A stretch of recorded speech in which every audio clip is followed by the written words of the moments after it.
sometimes you got to take your boss by the ear and really force his hand and say, you need to look at this, because it's not that we don't want change. Ultimately, the whole team wanted the end result. We Yeah. just didn't quite know how to get there. And it wasn't that I was turned off, dissuaded, pushed away from endless customers or anything. I just had a lot on my plate.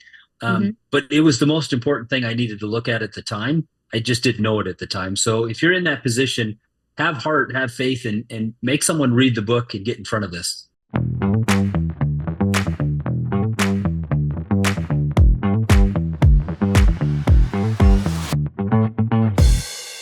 Welcome back to Endless Customers. I'm your host, Alex Winter, and today we have a really exciting show.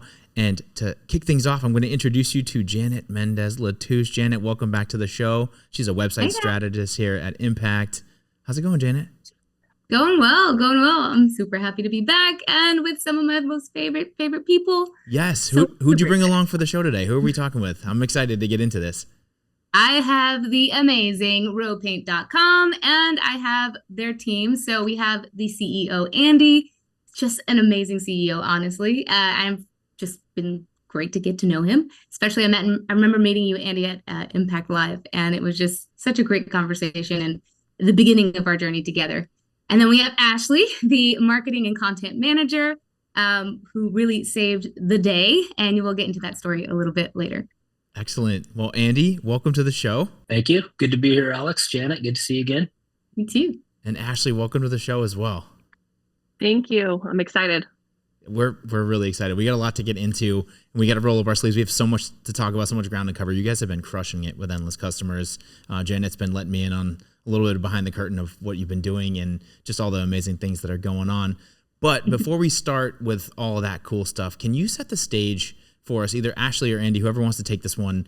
Tell us a little bit about Roe Painting and what you guys do, how the company started. Just give us a little background on what Roe is all about. I'll go ahead and take that one. I started Roe Painting 25 years ago on the North Shore of Kauai, if you can believe that. I'm a native Idahoan, born and raised here, but started my business there, brought it back to Idaho. And we now work in 2 states, southern Idaho, northern Nevada, but we also work in about a 7-state radius we call the Intermountain West for different products that we provide. We're kind of a unique painting company in our industry because we're so diverse. We do commercial and residential, as well as an industrial division and a concrete coatings division. So all those divisions require different technicians, have different systems and processes. So for 25 years, we've been just kind of building this thing up. This started as me as the one painter in the company and has blossomed into a beautiful business that we have here today that has its business challenges and its trying times, but also that I'm very, very proud of.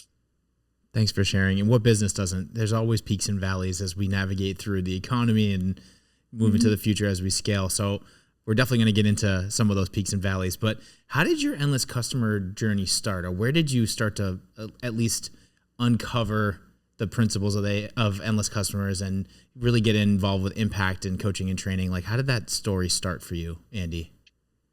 It's a great question. Marketing has always been close to my heart. I was always very proud. As a little kid, I can always remember my older brother, seeing him one day, and he had a T-shirt with his name on it.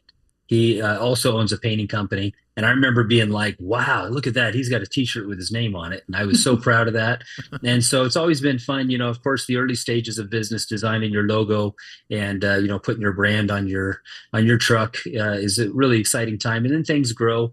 I grew through the time periods of building websites that cost $500 and somebody did them for you. And, it's just such an evolving process, but I always loved it, enjoyed it. And as the company grew, I wear a lot of different hats, but when we reached the point where I was no longer probably the best fit to run the marketing, it had grown too big.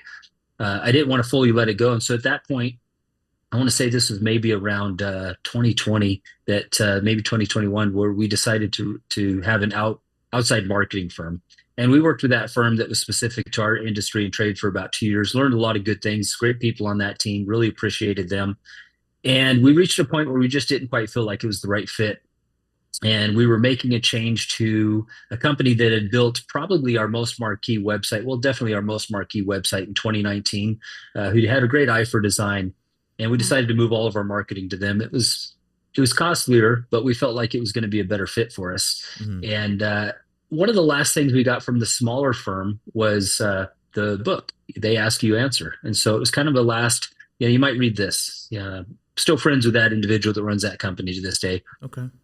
So we started with the new company, and things took kind of a windy road. Again, nothing but respect for that company, but it just wasn't the right fit. And during that time period, one member of our team, Suzanne Wood, she read They Asked You Answered. She was like, I think you guys need to read this. And so Judd, our VP of sales, read it. And then he came to me and he was like, you need to read this. Yeah. And so I kind of hemmed and hawed. I was like, yeah, I'll get it in the queue. And he's like, no, you need to read this now. Judd always has run our sales and I've run our marketing. And, I think one of the frustrations for us as a company was they weren't truly combined and aligned. Mhm. And when I read the concepts in this, first of all, hearing Marcus' story of, the Great Recession, the financial struggles he went through, I lived that. I can remember sitting on the hearth of my home with my head in my hands and just asking myself, what am I going to do? What am I going to do? It's like a faucet was turned off to our business. And so hearing someone else that had gone through that and had found a way through, it gave me hope. And so I think we were intrigued. I read it. It was good, but I'd read a lot of marketing books. And so I don't think we acted immediately on it. Mm-hmm. But during the same time period, things were changing in our business. Our lead count was dropping. We were seeing, contracts get pushed out. People were getting a little bit more nervous about the economy. And so ultimately we reached a point where we kind of had to have a come to Jesus conversation about what we needed to do. And Judd was very forceful. We need a content manager. This has to happen. And that's when I said, okay, I think you're right. We need a content manager. That was the first step. The second step was Judd got on the phone with a team member from Impact, talked to him, and then he came back to me and said, I think you need to take a closer look at this. So we did. We had a call. And I think after we had that call with Impact, we felt like this is something that needs to happen. We need the effort of a professional that can help guide us on this journey. I was really drawn to who Impact was culturally. You sell what you sell, but I never wanted to try to convince someone to spend money with us. I wanted people who were truly our customers to find us that found value in what we offered. It's all about value. You don't have to be the most expensive, the least expensive. You have to have the right value and match up with your customers. So solving that riddle that we've been working on for over 20 years was very attractive to me. And the people that I've met at Impact have followed through on how I felt during that first consultation. Yeah. Wow. I just want to say shout out to Judd because he was one of the biggest advocates of, They Ask You Answer and Endless Customers. And he was pushing for it so hard, him and Suzanne. And they're not on the call, but such an amazing team that you guys have. That really it's something that we don't often see where everyone is aligned on that singular goal and making sure that we are going to combine marketing, we are going to combine sales and really go after this thing. So I always appreciate the advocates and I even more appreciate the oneness that you guys really had during that process. Yeah, if I were to talk directly to the advocates out there, sometimes you got to take your boss by the ear and really force his hand and say, you need to look at this, because it's not that we don't want change. Ultimately, the whole team wanted the end result. We just didn't quite know how to get there. And it wasn't that I was turned off, dissuaded, pushed away from endless customers or anything. I just had a lot on my plate. But it was the most important thing I needed to look at the time. I just didn't know it at the time. So if you're in that position, have heart, have faith, and make someone read the book and get in front of this. That's a really great point. No, that's a really great point you make, Andy. And I love that because we talk about buy-in a lot here at Impact. And when we're talking to prospects and when we're just educating people on the endless customer system, we talk about how you need buy-in from the top down. But there's a lot of times where people will read the book or will start to really get buy-in with what we're putting out there and want to bring it into their organization. And it's hard to bring it up to leadership sometimes. And I think you're right. I love what you said. And for everyone out there listening and watching, you got to grab your CEO by the ear and say, hey, you need to read this book. Hey, you need to check this out. Hey, this is really important, because your job is a tough one as the CEO. And to be in business 25 years is a long time. That's an incredible thing that not a lot of business owners can say. So, and to start in 2000 and navigate through all the technology changes, the crash of '08, all the things that you've been through, and you're still here. I mean, that speaks volumes about how busy you are, but also how important it is to really align and use the system to your advantage. So bravo there, really bravo there. You mentioned something too about content manager. So I want to go back to that if we can and talk about when you knew you needed a content manager, you and Judd had this conversation. We need this content manager. What happened next? What was the hiring process like? How did you get after that and start to find somebody that could fit this role and take on all this content and producing all this stuff that had to go out on a weekly basis? Well, the first step that came for us was actually probably not in the same order, maybe not, I'm not sure, but we had our videographer first. We had already started down the path of having someone to do video part-time. That individual didn't work out, and we had a very talented individual in our team named Adam, who was painting at the time. And when his number was called, he got the opportunity. He jumped right in. So we were starting to create video content. We knew that we needed to do that. We needed to be on the channels, put together videos on what we wanted to do. The marketing, the content manager was step 2. So obviously we went through the interview process, hired what we thought would be the best fit. But I'll probably sidetrack here a little bit because it wasn't quite working, but we didn't quite know that it wasn't working because we hadn't been down this path before. Well, our coaches said, you got to come to Impact Live. You got to come to the event. You got to come see us. It's, it's going to give you, all these great things. You're going to be in person with Marcus. You're going to see the team. Well, I do believe in training, ongoing education. We're part of trade associations and we go to conferences. And so I told the team, okay, it's super convenient for us to get from Boise, Idaho to Hartford, Connecticut. Not quite, but it was about as far away as you could possibly get.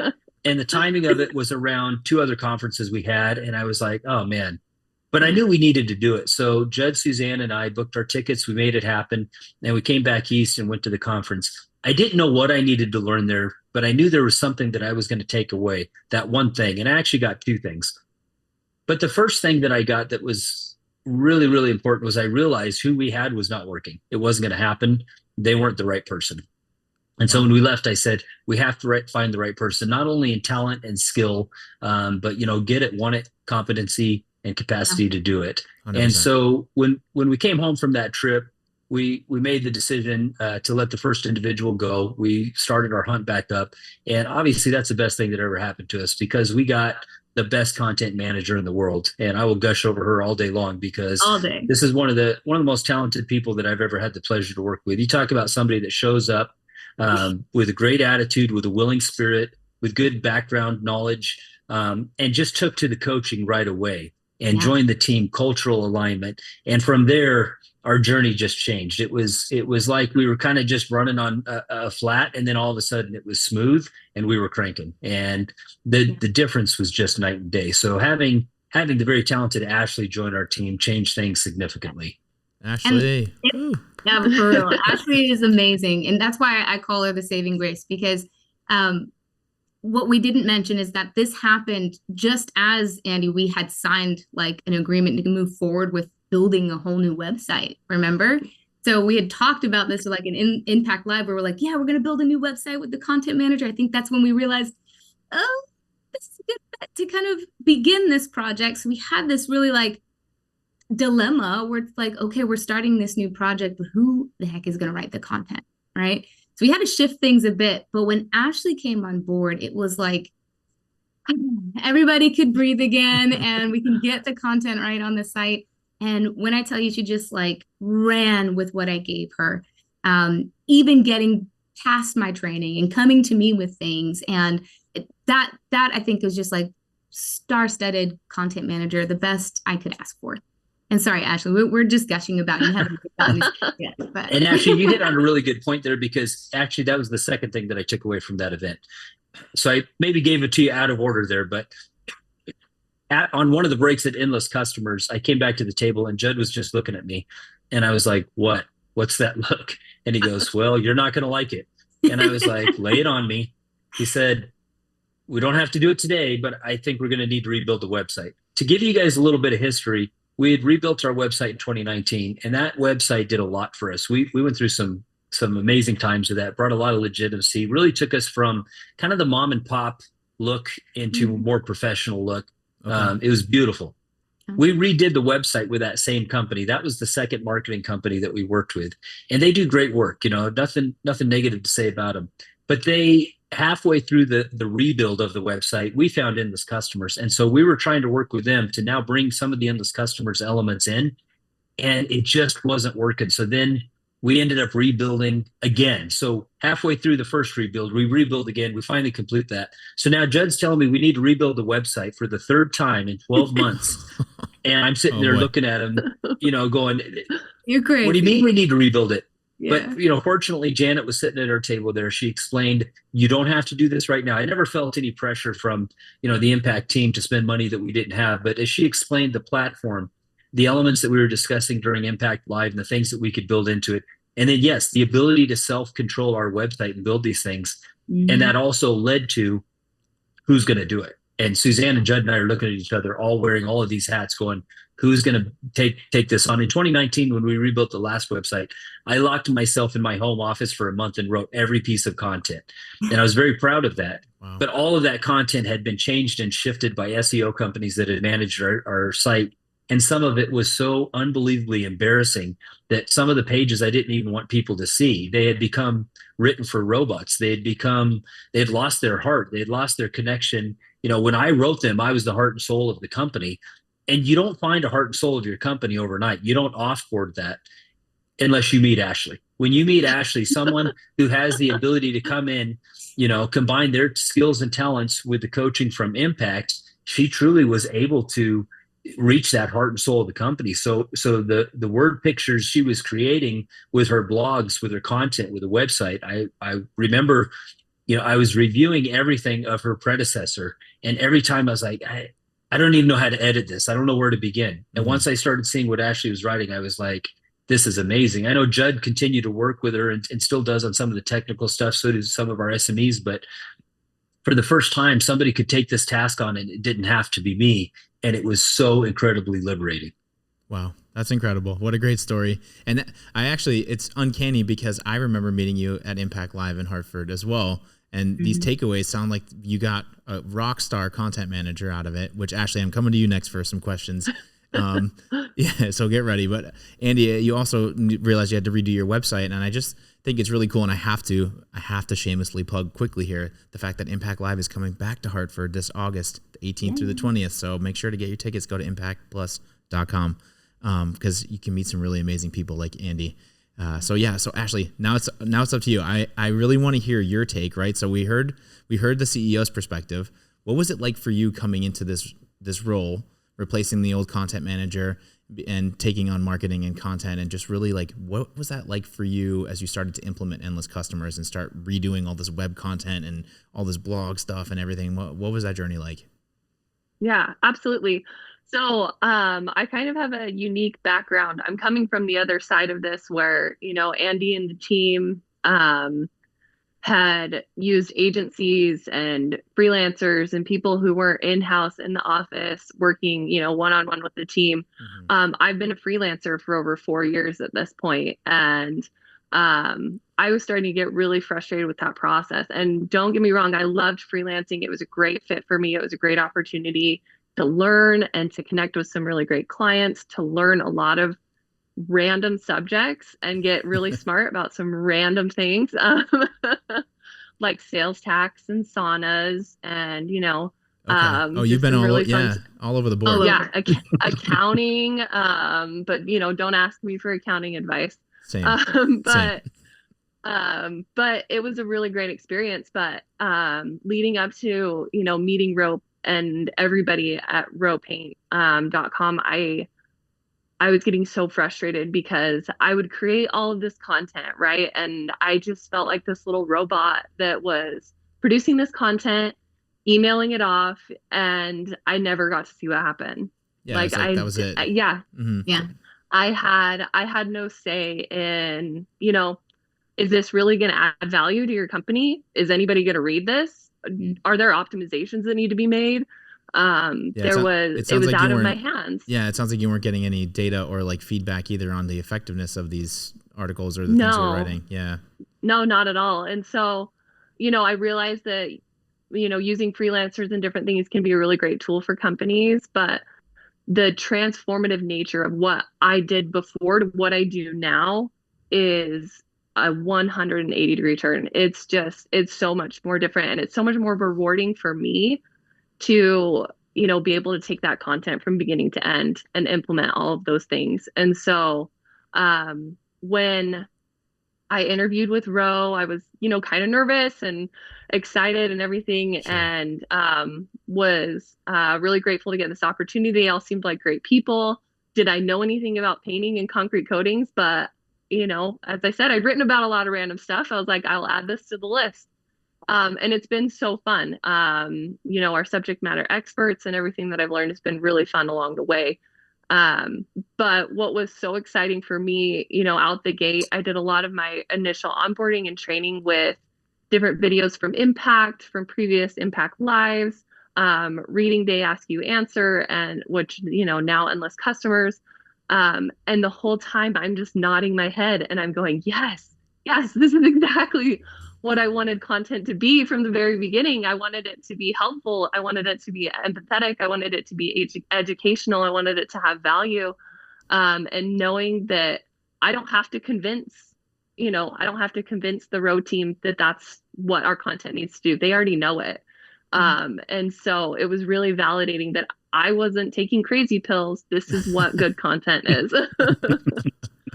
And so we still are very mid-project on all of this. There's constant growth and constant change, but from writing new articles to going back and optimizing old articles, we have a clear path forward, and, we continue to rely on Endless Customers and the strategies that we've learned there, but it makes it so much easier. We're not starting from square one on each new article. We all are connected on the vision and where it needs to go. And I think that's what's really exciting about it. It, reinvigorated my love and what I do. And to have such an excited and, supportive team is just, the cherry on top. It's a great place to be. That's amazing. I love hearing that. And honestly, when I read They Ask You Answer the first time, I was doing the same thing. The head, and I was like, yes, flip the page. Yes. Everything just hooked up. And it's really cool to hear that you had the similar experience. So can you tell us a little bit about what were some of the early wins? So like you're taking on this new role, you're implementing Endless Customers, then They Ask You Answer. What was it? Can you tell us some wins, or like when was the traction starting to happen that you were like, oh, this is working, and oh, this is cool to see some of these results? Can you share some of that with us? Yeah. So as Andy had mentioned, over the, 6 to 12 months previous to me, there had been a lot of different hands in the content production. And so our data kind of reflected that. Like there'd be just kind of peaks and valleys and plateaus and no measurable progress. So it was really interesting to see, and this is new to me, right? I didn't have access to, Google Analytics and a CRM like HubSpot and all of these things. But to see, instantly, as we're building up to producing at least 3 articles a week, to just watch the numbers, a nice steady climb. We didn't need, huge viral moments or anything like that where we just needed it to go through the roof. But this sustainable growth that we're able to be like, oh yeah, this is working. We got to stick with this. Yeah, that's amazing. That's where it's at. You're playing a longer game here. It's like really putting all the puzzle pieces together so that when it comes together, you're having all these leads coming in that are educated, that trust you, that don't feel like they've been pitched or have all these weird viral things to try to trick them into buying something or talking to someone. It's genuine, and it really has a lasting effect. And I think this is a perfect segue. Andy, I want to go ask you this question. So we have a note here saying that there was a point where you were doing marketing and you had an external team. And obviously we've just heard the story about how you brought it inside your organization. You hired Ashley, who was kicking butt with all this content. When did you start to realize that you were changing from being just a paint company to more of a media company and taking on all this in-house and like really owning the fact that you're a media company? When did that shift happen for you? Well, that was probably an easy shift for me because I think I always was meant to be a media company who had a painting problem. Nice. Oh, I love that. I loved the thought of being able, I joked earlier about my disc profile and how important aesthetics are. I like things to be pretty, and running a business. And when your business is paint, you should be making things pretty. Of course, some of our coatings are more for protection, but you always want to put out there, the great work that you did and that type of thing. I think the videography was such a fun thing. You would see some of these companies and some of the things that they were doing, and I would have these ideas. For us, kind of the big the big marketing push for us and the big spend was, I remember, my first radio ads. And I remember making that commitment of $500 for the month for these radio ads. And it was such a big move, but, obviously that was kind of the beginning of it. What you could do with video, how you could educate your clients. One of the challenges we always had is, how do we explain why we're different? We aren't the cheapest company. So there's reasons we're not the cheapest company. How do I explain that? I mean, that if I stand in front of a customer and I talk to them directly, then I can explain it, of course, but that's not scalable. I can't stand in front of, as we grew and I worked my way out of the sales department. I wasn't there to explain to a company why we were different or why we were worth working with. But picture tells 1,000 words. What does video do? What does a blog article do when you're trying to educate someone? So I think the concept was easy for me to embrace. The budget, not so much, right? You're spending money and you're going, okay, now we're going to have video inside. Now we're going to need new equipment. Okay, now we're going to need a booth to record these things. Now we're going to need, right. As an owner, of course, you're always looking at, what does this cost? But sometimes you have to shift your mind and say, what value is this going to bring? And again, it is that investment. So embracing being a media company, I think it's fun. No matter what it is that you do, have fun with it. I think we've all, followed things on social medias where some dry, bland organization has some snarky remark on social media, and we all chuckle at it because we're caught off guard by it. Marketing is fun. I can remember, marketing tunes and commercials from when I was a kid. I love that because it worked, Yeah. The other day, my wife said something and I started singing this song about crispy critters or something, this cereal that lasted like 2 years when I was a kid, but that song stayed in my brain. And when we made our first radio ads, we had a jingle made up, and we meet people locally and they say, oh, roepaint.com, don't just repaint, roepaint.com. I hate that song. It gets stuck in my head. And I'm thinking to myself, that's the point. And so have fun with it. Let your personality shine, because I think that's part of attracting your customers. You're also attracting customers that share cultural values with you. Share your love for Boise State football that we're affiliated with here locally, Yes. And I think when you get to do that, you get the fun part of the business. So a lot of parts of business, many parts of them can be not so much fun. Have fun running a media company. Have fun with it. I've been able to create commercials with the team here about my dad painting on the side as a Boise firefighter back in the day that have been really fun. I've been able to have my son and my wife in some of the commercials that we've created. But I think becoming a media company, that's just the age that we live in. If you're stuck with the mindset of, I can't afford a videographer or I can't afford a content creator, you're not evolving. You're going to be left behind. And we saw that happen very starkly with the website when Google and AI changed something a little over a year ago, maybe a year and a half ago. And overnight, what we had been doing wasn't working. And overnight, we were slapped in the face with, how are you going to get leads now? So I think it's a great journey to be involved with the media. Enjoy it. Yeah. Absolutely. Very well said. And I like that you personalize it. There's a lot of things that people relate to, especially when you're talking about local businesses, that you can add into the mix so that you have some common ground to meet people where they are, to start to build trust, to start to have some commonality. And I think that was a really clever play. And you're right too, with Google and the shifts with AI, a lot has changed. And I'm curious, what have you done to keep up with those changes? I have here that you have a lot of strong lead gen results, and I want to talk about those and what's driving those and how you've navigated this shift, similar to in '08 when the economy shifted. Now we have this whole AI engine that's shifting how we search and how we find things and how we get found online. What did you do to keep the leads coming in and to keep generating those leads? Yeah, I hired Ashley. I love it. All right, so Ashley, let's kick it over to you. What did you do to keep these leads going? Yeah. Yeah, no, it's definitely an interesting time to be doing, SEO and watching AI kind of, make different types of impact, which is funny on the production side and on the search side and different things like that.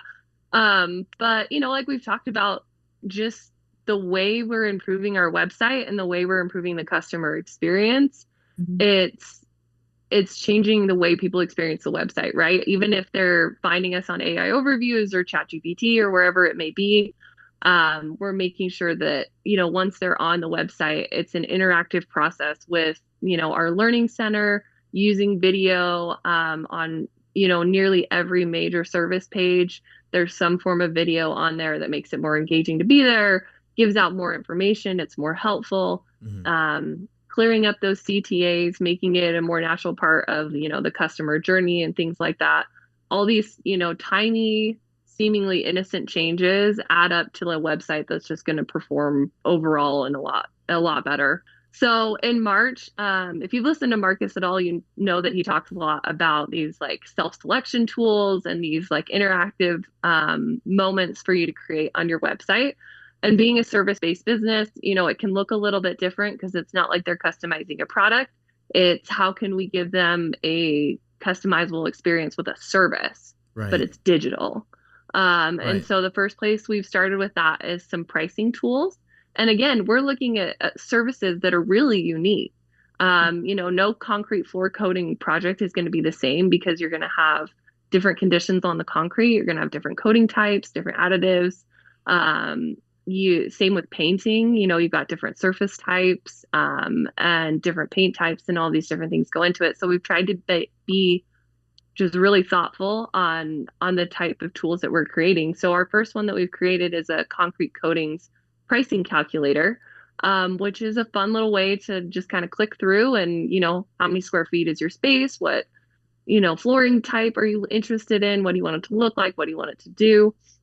And, we're slowly seeing that churn up more qualified leads for our sales team to take and run with it, right? These people have interacted with the tool. They've got a ballpark price already. And so when they talk to a salesman or a salesman comes for an estimate, there's no surprise there. They're like, oh yeah, well that lands, within the realm of reason with that pricing tool that I did. So that makes sense. I love that.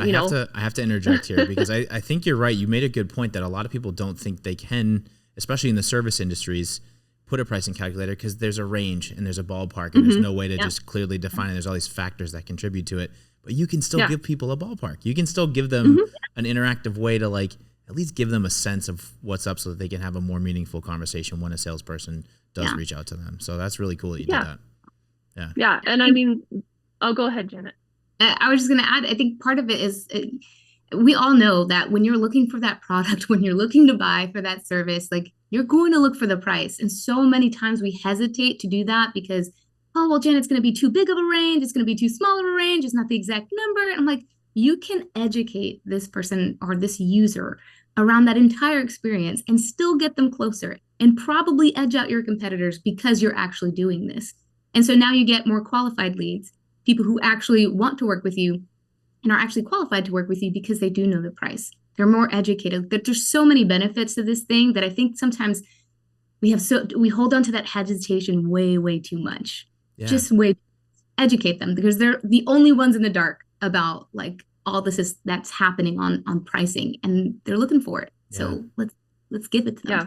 Let's give it to them. Yeah. I love that you just said that because it's funny, the psychology behind it. We've talked about this, Janet, where like people won't put these calculators on their sites because of fear. They're worried that they might misquote or it might not be exactly the way it's supposed to be. But when you don't give people this information, they don't want to work with you. They want to find what they're looking for. They go elsewhere. So your fear is actually driving these people away instead of pulling them in. So you have to almost get out of your own way. And they're probably going to do now. They're going to go ask ChatGPT. Yep. They're going to go find, I don't know, maybe the last customer you had on Reddit. And it's like, these numbers are probably totally wild or false. Mm-hmm. Be the first one to beat them to it. Yeah. That's it. Preach. Absolutely. Yes.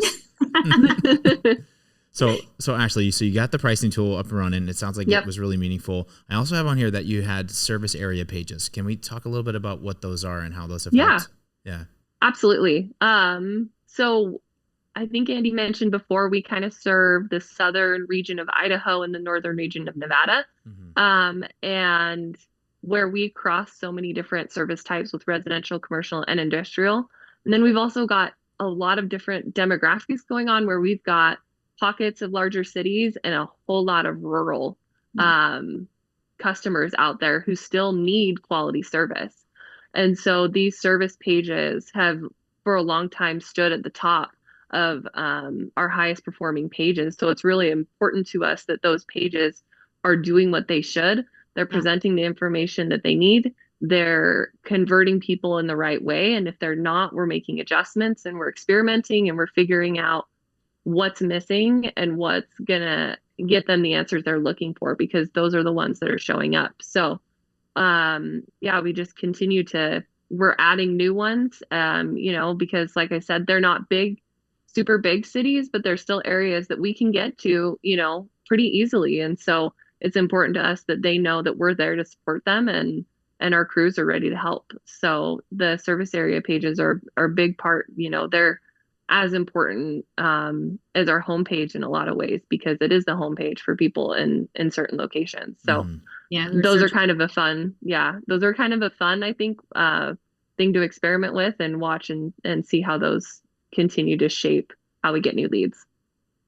And actually, I'll add that you did a really great job, because it's not that we didn't have service area pages on the last site, but they were very cookie cutter. And you see this a lot when you're working with some agencies that might not, you know your content too well, but it was kind of like a find and replace, right? So you have your content, you have your page there, and we're just kind of finding and replacing the city. And what we were starting to see is like that's showing up as duplicate content. So we have to be very strategic in the way that we do these service area pages. So if you're trying to do a service area page, for example, it's like you've got to make it very specific to that location. So what we had Ashley do was research what's going on in that location. Like, what are the pain points that they're suffering from? Are there certain, does the wall paint just chip ever so much in this area because it's more humid or something like that, more dry in this area? Like, get really specific about what's going on in the pain points that users are experiencing so they can relate. And then just mention landscapes, mention certain points in cities and places and landmarks that are specific to that city, so that Google doesn't think that this is just another templated page that you're just trying to get SEO for. You're really trying to reach a specific audience. And I think Ashley did a really great job on that. Thank you. I kind of felt like when I was writing those that I was writing mini travel blogs about what you're going to do in Twin Falls. What are you going to do in Boise? What are you going to do in Elko? And I'm like, cool. Now I know that, out in Fallon, Nevada is the Top Gun school. And so I was like, cool, I didn't know that. So I'm like, all right, I'm officially, travel ready for anywhere in Southern Idaho and Northern Nevada, even though I've lived in Eastern and Western Idaho the majority of my life. So those pages are fun to put together, and I really liked how they turned out. You're redoing your website. You're doing all the things. You're redoing your website. You're implementing endless customers. You're becoming this media company, right, Andy? How did this affect the team structure internally? How did it affect the company at Roe Paint as you started to scale and implement this more and more? So what did it look like on the inside from team members and the sales and the marketing team, and how everybody was working together? Well, admittedly, for a while, I think that marketing worked in a silo because we were still trying to figure out what we need to do, the changes that we need to make. Obviously, when Ashley came on board, it felt like we were behind. We had started our endless customers journey, and we were trying to move it along as fast as we could. But she inherited a lot to catch up on, and she did that, and she went to work on it. And so as the content became more available, there was a moment where it was like, oh, hey, the sales team doesn't know we have this content, because the sales team also, as I mentioned, was going through some turnover during that time. So we had a lot of fresh faces, but they embraced it really well. I would say that we are not at an expert level. That is probably the area in our journey where we're now trying to get the assignment selling and get the sales team to understand what they have available to them. So, we played with some different ideas of how to do that. And ultimately where we're at right now is there's an email that comes out every week from Ashley, and Ashley joins our sales team meeting and she explains to the guys. Now everybody's picking that up in different pieces and at a different pace right now. We're working on trying to move that faster. We're a seasonal company in a lot of ways because the spring, summer, and fall is when we do most of our business. So some projects, sometimes we can't get as much time on them as we would like to until maybe the winter season when it's a little bit quieter and we can take some more of this on. But I think one of the big things that I've seen change is our VP of sales, Judd Masters, I don't think wanted to ever have to touch marketing. great at what he does in sales, but almost felt like that was a different division, and it was. And now as it's integrated and it's become one, I think one of the biggest shifts that needed to happen is we, as a management team, some of us, my GM, Mike and myself have been able to jump in with Judd and help. Where does the sales team need help? Where do you need help, Judd? Because he still sells himself and likes to lead the sales team. He kicks everybody's butt like good leaders do, right? But he also has all of these extra assignments on him that he's helping guide the journey. And that's been huge. So seeing how Judd has really stepped up and taken on marketing and sales together, influence that, knowing what he wants to be able to deliver to his sales team in opportunities, knowing what he wants from his sales team in taking advantage of what we built. Judd has really showed a lot of vision through this. For a division and a part of the company, I don't know that he ever thought he would be or wanted to be working. He's really embraced it at a great cost to him and his time and his energy. Judd's a hard worker, but he's worked especially hard on this. He was the guy that pinned me down and said, you got to look at this. You got to take this call. And he's done the work to make it happen. And so I think from the team dynamic, I'm proud of the entire team. I'm proud of the marketing team, obviously, but I'm very proud of our VP of Sales, Judd Masters, of being able to shift. Like I said, for many years, the amount of leads coming in was not our problem. And when it became a big problem, that can be really debilitating. That can be, we all have different responses to that. But again, to his credit, Judd has really stepped into his role here, and I'm really proud of what he's been able to accomplish and influence.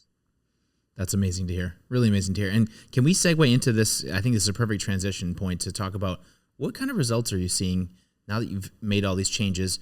Judd has really shifted. The team has really shifted as you brought Ashley on. You have a videographer. You have all these components in place.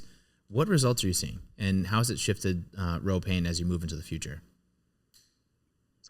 Well, maybe Ashley can comment as to some of the numbers part of it, but from the owner's seat, what I can tell you is this is where I get a surprise, Janet. Janet, you don't even know what's coming your way. Oh boy, here we go. I will tell you this, as someone who has held on to marketing and had such a care for who we are, what we look like for so long. And then going through a time period where I went from being so proud of our website to almost ashamed of parts of our website. Like, who wrote this? When did this get written? Who put this picture here? Where did this come from? There was so many different hands in the pot for so long. It was pretty frustrating. And the pride that I have in our company and our brand and our name is huge. And so when you see that, you're frustrated, you don't know how to fix it, or you're trying to fix it. It's just taking time. I am so incredibly proud of our website now, incredibly proud of it. And I will say, it may not be the flashiest website we've ever had, and that's okay. It doesn't need to be. It is the most functional. It's professional. It answers people's questions.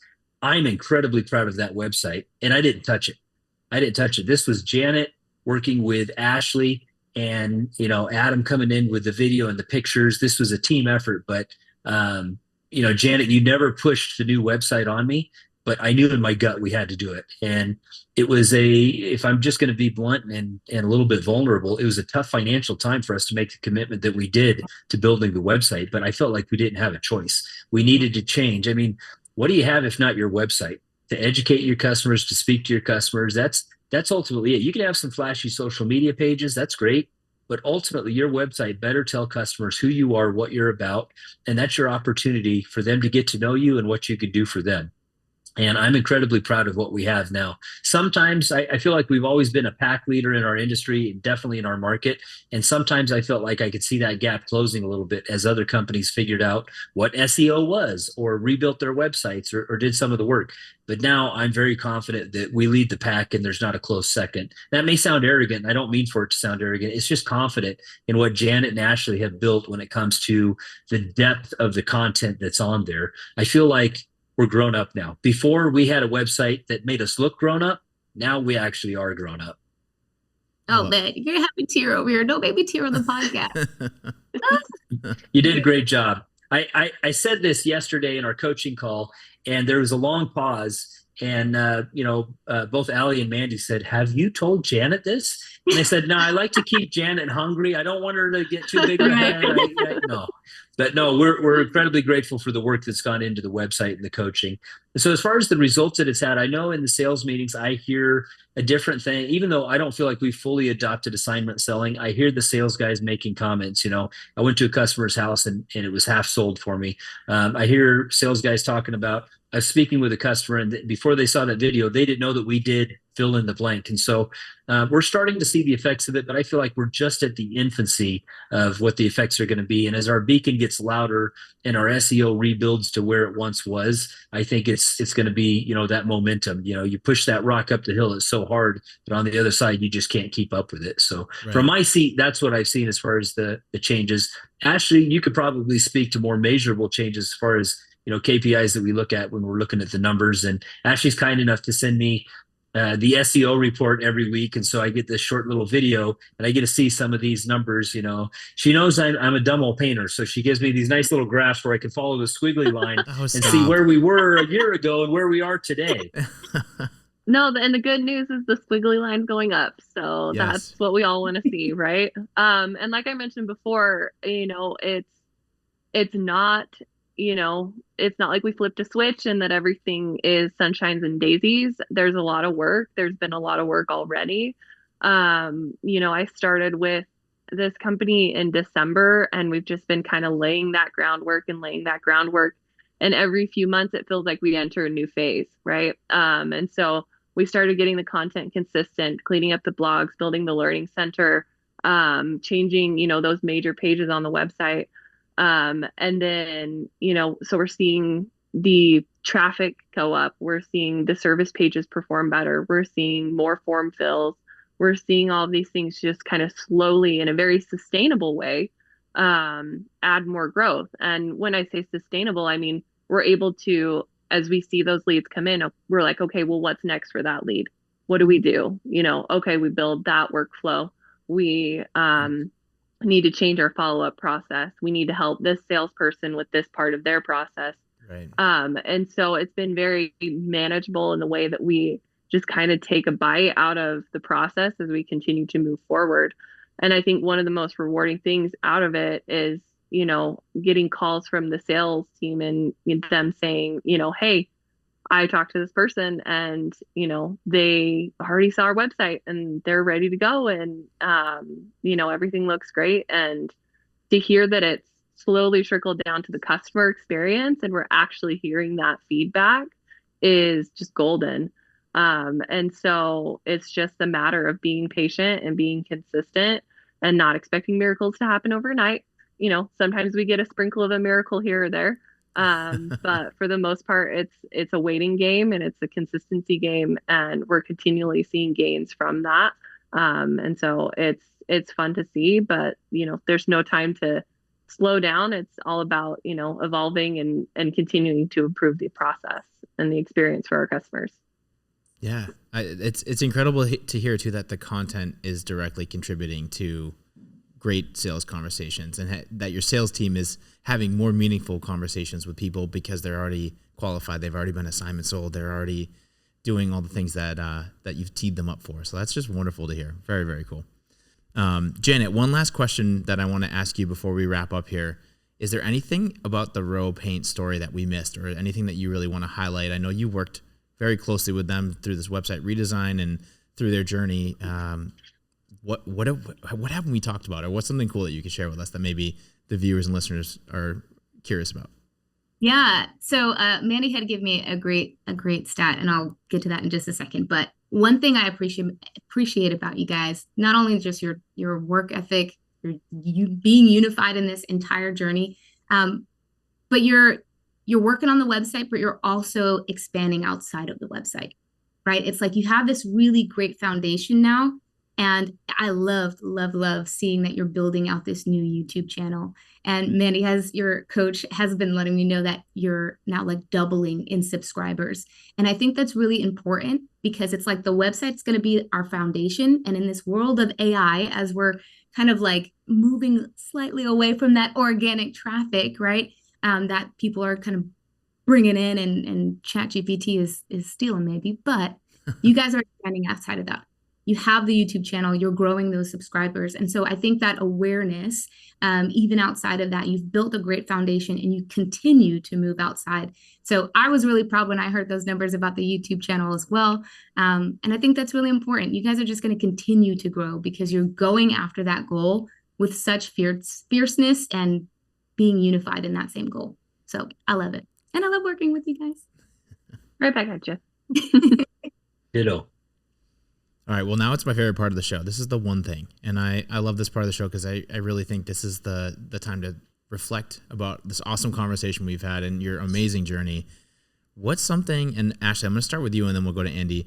What's one thing you want people to take away from this conversation, especially as the marketing and content manager, for everyone out there that is maybe a content manager themselves? What would you say to them? I have two things. Is that okay? Absolutely. Yeah, absolutely. Okay. And I kind of already touched on this already, is to just be patient and be consistent.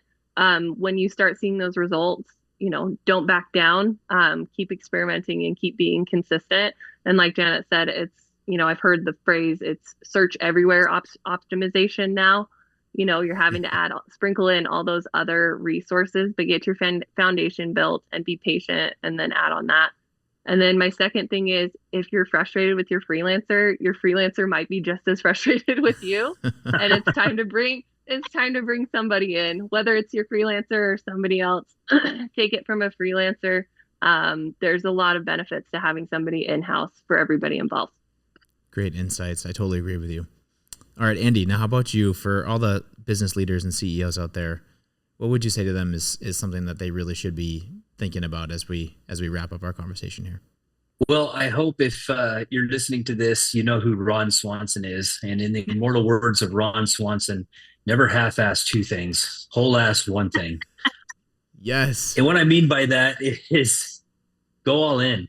I'll tell you right now, it was not financially comfortable to shift like we shifted, to spend like we spend. I think no matter who you are, if you're in business, when things get tight, marketing can become one of the first things that you cut. It's so easy to do. And I've always felt like that was the wrong move, but it's so hard to stay the course, and it can come at great financial costs to your business. It can come at great financial costs to yourself personally, and it can come at great emotional costs, but do or do not. There is no try. And so I think, when you look at something like this, if you align with the values, if you align with the message that Impact and Endless Customers brings here, go for it. And that's the thing in business. You got to go for it. You're going to fail sometimes. Every move you make isn't going to be the right move. And I can tell you that there's marketing dollars over the last 25 years I wish I could get back, that I look at and I think, man, what was I thinking, spinning here or spinning there? You're trying to get it right. It's such a spaghetti at the wall, process.